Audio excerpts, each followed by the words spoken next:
السلام علیکم ورحمۃ اللہ وبرکاتہ۔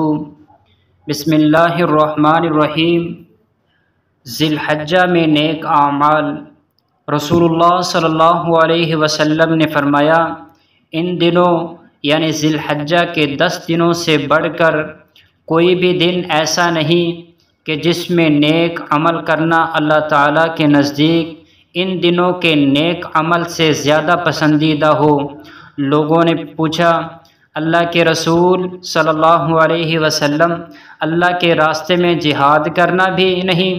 آپ صلی اللہ علیہ وسلم نے فرمایا، اللہ کے راستے میں جہاد کرنا بھی اتنا پسندیدہ نہیں، مگر جو شخص اپنی جان اور مال لے کر نکلے اور پھر لوٹ کر نہ آئے۔